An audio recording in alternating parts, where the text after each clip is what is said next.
அவருக்கு ஒரு நியாயம் கிடைக்கணும். அதுல நம்ம எல்லாருமே அவர் ஃபேமிலி பாதிக்கப்படுது, அதுல நம்மளுக்கு எல்லாருக்குமே பாதிப்பு இருக்கு. அதுக்காக தான் நம்ம இங்க உட்கார்ந்துட்டு இருக்கோன்றது எல்லார் மனசுலயும் நல்லா ஸ்ட்ராங்கா இருக்கணும். அது என்ன ரீசன் எல்லாமே நம்மளுக்கே தெரியும். எல்லாமே ஃபேக்கா அவங்க இது பண்ணிருக்காங்க.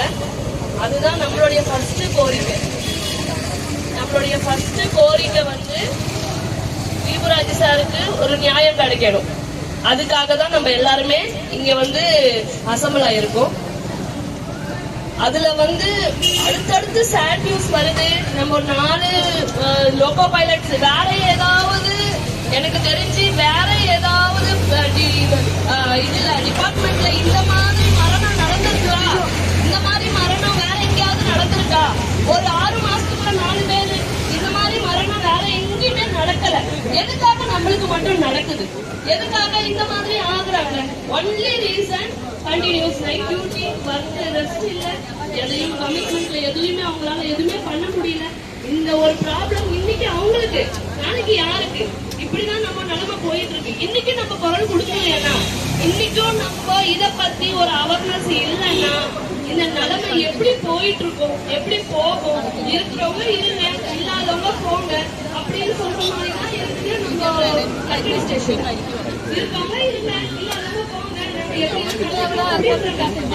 என்ன உத்தரவாதம் இருக்கு? நம்ம ஃபேமிலிக்கு யார் இருக்கா? இன்னைக்கு இருக்கிற எல்லா நம்ம லீடர்ஸ் எல்லாம் வச்சிருக்கிறது அவங்க நிறைய பேர் ரிட்டையர் ஆனவங்க எல்லாரும் எதுக்காக? நம்மளுடைய ஃபியூச்சர் நாளைக்கு கேள்விக்குரிய ஆகக்கூடாதுன்றதுனாலதான் இன்னைக்கு நம்ம இங்க உட்காந்துட்டு இருக்கோம். இன்னைக்கு அவங்க ஃபேமிலி தான் நாளைக்கு நம்ம ஃபேமிலி. அது ஏன் எல்லாருக்கும் தெரிய மாட்டேங்குதுன்னு தெரியல. இது ஒரு எனக்கு வேலை இருக்கு, என்னால முடியாது அப்படின்னு தான் நிறைய பேர் எடுத்துக்கிறாங்க. பட் வந்திருக்கவங்க எல்லாருக்குமே ரொம்ப ரொம்ப ரொம்ப സന്തോഷം. ആക്ച്വലി ഇന്ന് ഇവിടെ കൂടിയിരിക്കുകയാണ്. ഇതിന് കാരണങ്ങൾ എന്ന് പറയുന്നത് നിരവധിയാണ്. ഞങ്ങൾ ലേഡീസാണ്. ഇങ്ങനെ ഒരു ദിവസം മാത്രം ഉയർത്തപ്പെടേണ്ടതല്ല ഞങ്ങളുടെ കാര്യം എന്ന് പറയുന്നത്. ഞങ്ങൾക്ക് കിട്ടേണ്ട പരിഗണന, ഞങ്ങൾക്ക് കിട്ടേണ്ട അവകാശങ്ങള് അത് ഞങ്ങൾക്ക് എന്നും വേണം. അതായത് ഈ ഒരു ദിവസത്തേക്ക് മാത്രം വേണ്ടുന്നതല്ല. ഇന്നത്തെ ദിവസം ബാക്കിയുള്ള എല്ലാ കാറ്റഗറിയിലുള്ളവരും മറ്റുള്ള ആഘോഷങ്ങൾ, ഇവിടെ ഡിവിഷൻ ഓഫീസ് ഉൾപ്പെടെ മറ്റുള്ള ആഘോഷങ്ങളിൽ പങ്കെടുക്കുമ്പോൾ ഞങ്ങളെ എല്ലാം അതിൽ നിന്ന് മാറ്റി നിർത്തിയിരിക്കുകയാണ്. എന്തുകൊണ്ട് ഞങ്ങൾക്കൊരു ലീവ് തരുന്നില്ല? ഞങ്ങൾക്കൊരു ആവശ്യത്തിനുള്ള റെസ്റ്റ് തരുന്നില്ല? എന്തുകൊണ്ട് ഞങ്ങൾക്ക് ഫാമിലിയുടെ കൂടെ ഒരു എന്റർടൈൻമെന്റ് ഇല്ല? എന്ത്, ഞങ്ങൾ മനുഷ്യരല്ലേ? ഇത് കുറെ വർഷങ്ങളായി ഞങ്ങൾക്ക് വേണ്ടുന്ന ആവശ്യങ്ങൾക്ക് വേണ്ടിയുള്ള ഞങ്ങളുടെ പോരാട്ടം തുടങ്ങിയിട്ട്. വീട്ടിൽ നിന്ന് പുറപ്പെട്ടു കഴിഞ്ഞാൽ 3-4 ദിവസമായി ഞങ്ങൾക്ക് തിരിച്ച് വീട്ടിലെത്താൻ കഴിയുന്നില്ല. 72 മണിക്കൂർ തന്നെ റൂളെടുത്ത് വെച്ചിട്ടില്ല. 4 continuous night out station running റൂമുകളിൽ 4 പ്രാവശ്യം ഒക്കുപ്പൈ ചെയ്യാം. എന്നിട്ട് ഞങ്ങൾക്ക് താങ്ങി എടുത്തോണ്ട് പോകാൻ ഒരു പരിധിയില്ലേ? താങ്ങാനാവാത്ത സാധനങ്ങൾ ചുമന്ന് കെട്ടി പോയിട്ട് ബാക്ക് പെയിന് ശരീരത്തിന് പറ്റുന്നില്ല ഞങ്ങളെ കൊണ്ട്. നമ്മൾ ജോലി ചെയ്യാൻ തയ്യാറുണ്ട്. ആ കുഞ്ഞിനെയും പേരി 50 ദിവസം മാത്രം പ്രായമുള്ള ഒരു കുഞ്ഞുണ്ട്. ആ കുഞ്ഞിനെയും പേരി ആ ചേട്ടന്റെ വൈഫ്, അവരും ഒരു വനിതയാണ്, വളരെ വിഷമത്തോടെ ആയിരിക്കുമ്പോ നമ്മൾ മാത്രം ഔട്ടിങ്ങിന് പോയി മാർച്ച് 8-ന് വനിതാ ദിനം ആഘോഷിച്ചിട്ട് യാതൊരു കാര്യമില്ല. അതൊരു ഹൃദയമില്ലാത്ത ഒരു കാര്യമായി പോകുമെന്ന് ചിന്തിച്ചുകൊണ്ടാണ് ഇന്ന് ഇവിടെ വരാൻ ഞാനും ആഗ്രഹിച്ചത്. ഒരു പക്ഷേ എല്ലാവരും ചോദിക്കും, പ്രതിഭയുടെ മരണത്തിൽ എന്താണ് റെയിൽവേക്ക് പങ്ക്?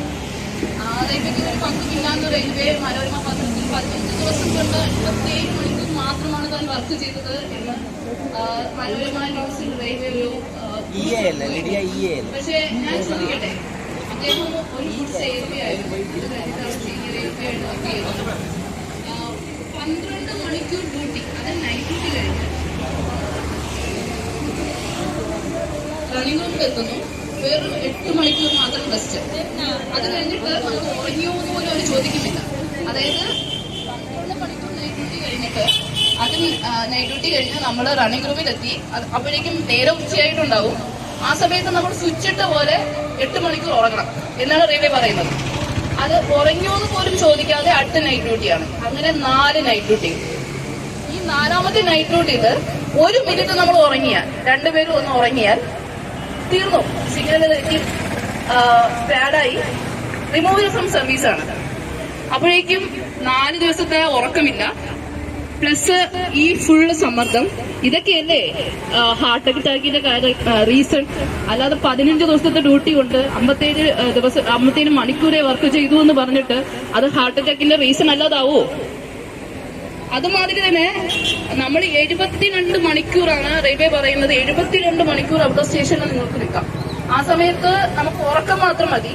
നമുക്ക് എക്സസൈസ് വേണ്ട, ഹെൽത്തി ഡയറ്റ് വേണ്ട, ഹോംലി ഫുഡ് വേണ്ട, ഒന്നും വേണ്ട.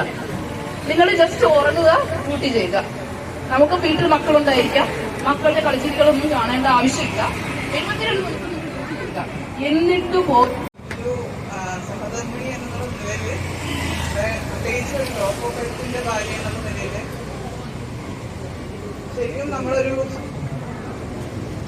സിംഗിൾ പാരന്റിങ് ആണ് ഞങ്ങള് വീട്ടിൽ നടത്തിക്കൊണ്ടിരിക്കുന്നത്. ശരിക്കും ഒരുപാട് കാര്യങ്ങളിൽ ഞങ്ങൾ സ്ട്രഗിൾ ചെയ്യുന്നുണ്ട്. കുട്ടികളുടെ കാര്യത്തിനാണെങ്കിലും ഫാമിലി മാറ്റേഴ്സിനാണെങ്കിലും അല്ലാതെ ഹൗസ് ഹോൾഡ് കാര്യങ്ങളിലൊക്കെയാണെങ്കിലും ഒരുപാട് ഞങ്ങൾ സഫർ ചെയ്ത്, ഞാൻ മാത്രമല്ല എന്നെ പോലുള്ള എല്ലാ ഭാര്യമാരും അങ്ങനെ തന്നെയാണ്. ഞങ്ങൾ തന്നെത്താൻ ആണ് എല്ലാ കാര്യങ്ങളും ഹാൻഡിൽ ചെയ്യുന്നത്.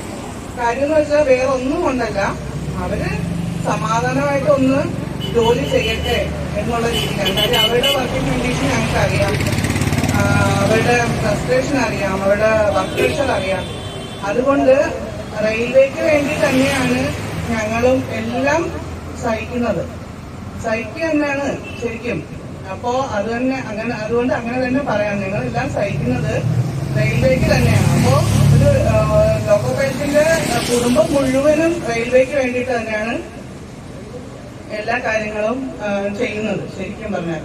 അപ്പോ എന്നിട്ടും റെയിൽവേയിലെ ഭാഗത്തു നിന്നും ഇങ്ങനെ ഓരോ പണികളൊക്കെ കിട്ടുമ്പോ ഞങ്ങളുടെ ഫിനാൻഷ്യൽ സ്റ്റെബിലിറ്റി, ഞങ്ങളുടെ വീട്ടിലെ അന്തരീക്ഷം ഒന്നും നോക്കാതെയാണ് ഒരു ലോക്കോപേഴ്സിനെ ഇത്തരം പിന്നെ കള്ള കുരുക്കുകളിലൊക്കെ പെടുത്തി പണിഷ്മെന്റ് കൊടുത്ത് ബുദ്ധിമുട്ടിക്കുന്നത് എന്ന് ഓർക്കുമ്പോഴാണ് ശരിക്കും സങ്കടം വരുന്നത്. ശരിക്കും നമ്മുടെ കുട്ടികളുടെ പഠിത്തം അങ്ങനെയുള്ള കാര്യങ്ങളും ബാക്കിയുള്ള നമ്മുടെ ഹെൽത്ത് കണ്ടീഷൻസ്, ഹെൽത്ത് ഇഷ്യൂസ് ഇതൊന്നും നോക്കാതെയാണ് ഈ റെയിൽവേ ഇങ്ങനെ ഈ രീതിയിൽ ഉള്ള പണിഷ്മെന്റുകൾ കൊടുത്ത് അവരെ ബുദ്ധിമുട്ടിക്കുന്നത്.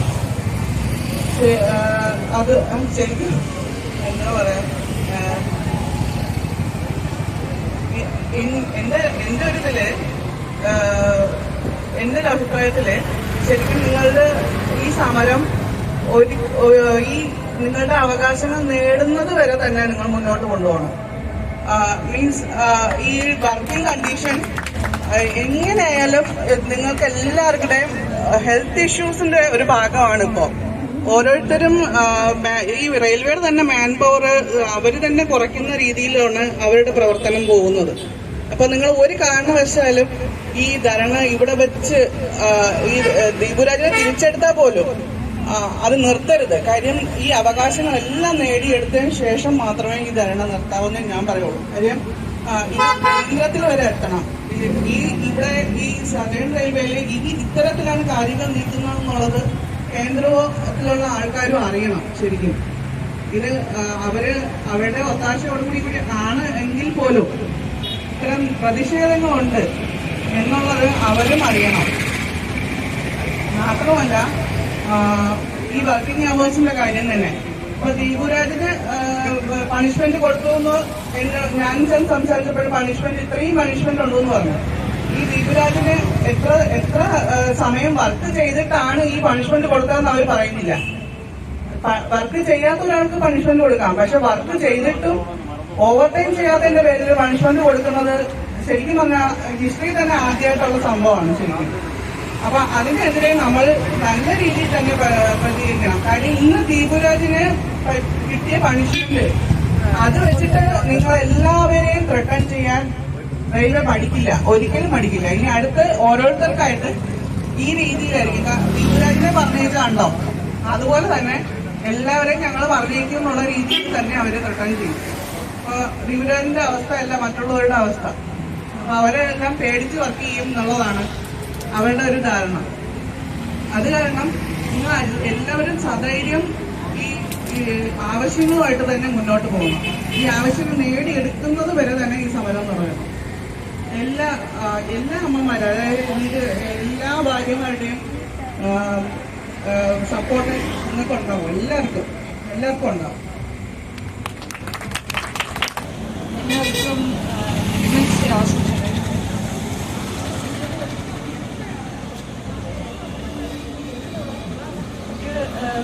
നേരത്തെ വന്ന വേദിയിലൊക്കെ കൊളീഗ്സ് കുറെ കാര്യങ്ങൾ പറഞ്ഞിട്ടുണ്ട്, ഞാൻ റിപ്പീറ്റ് ചെയ്യുന്നില്ല. ബട്ട് റെയിൽവേയിലെ റണ്ണിങ് സ്റ്റാഫ് നല്ല പാരപക്ഷമുണ്ട്. കാരണം നമുക്ക് കറക്റ്റാன ரெஸ்ட் கிடைக்கிறதில்ல, പിന്നെ ലീവ് കാര്യങ്ങൾ ഇതും சரியா கிடைக்கிறதில்ல.